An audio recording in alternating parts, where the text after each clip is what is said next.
In this video, I'm going to be discussing transitions.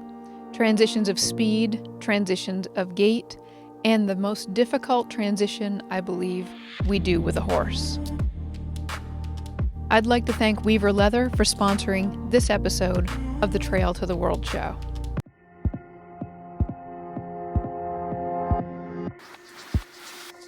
Whether I'm training at home or whether I'm training at a show, I know that one of my goals is to help coach my horse to their highest level of ability. This means at times pushing them out of their comfort zone, stretching them, and strengthening them. One of the ways that I do this is by riding my horses outside. I like to practice a lot of my transitions riding up and down hills whenever possible. What you can see during the hill work is that the horses must engage their hind end and push off when going up the hill and collect underneath and gather themselves together when coming back down the hill. Because I go out and ride on the hills, it allows me to let the hills do half of the training for me. My part of the training is making sure that I'm steady with my cues. At times when I'm training on contact, I think that people see only the contact. The hardest transition, in my opinion, when we're training a horse is contact to loose rein to contact again. This is actually something I practice quite a bit. As you can see here, I have contact and Willow is framed up, but if I push my hands forward and release her completely, her frame should stay about the same. What this shows is that I am actively shaping Willow, but not just physically. Mentally, she's also buying into the idea that this is a frame that I want her to practice. When I ride my horses, I recognize there is no one frame that I want them in all the time. Because of this, my horses have an elastic or adjustable feel, where they'll move up and down, stretch their neck out or in, depending on the level of contact and the level of pressure that I use on my legs. In this downward transition with Willow, you can actually see her tail swish just a little bit right before we go down into the transition to a trot, because I actually applied my leg and slowed her down, collecting her up into a slightly smaller canter before cueing for the trot. These transitions become so much more subtle as the horses advance that it's easy to overlook how much is going on when simply riding around.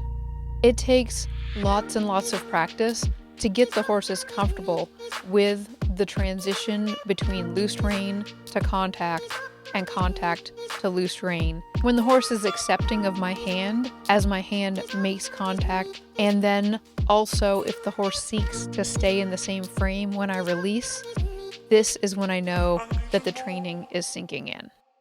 I knew my plan for the weekend had been ambitious because I planned to show 2 different horses at 2 different shows in 2 different disciplines. What I didn't know was that my 3-month-old computer was going to die. I was going to spend hours on support calls, and then when I left for my horse show, I was going to be so scattered in my mind that I left my bridle and my saddle at home. Yeah, it was one of those weeks. When I finally did arrive at the showgrounds, I then realized that Willow was having a major reaction. I'd known I showed her a lot, but I overlooked the fact that I'd been showing at the same facility over and over again. My new goal at this facility was to stay on pattern and do the best that we could with where we were at. I'm happy to say that we made it through the weekend, and we even picked up an additional score in 2nd level and a 1st level score above a 60. That means Willow and I have one more 3rd level score before we earn our bronze. Immediately after my class ended, Jesse swung by with the horse trailer loaded with horses so we could head to a ranch show.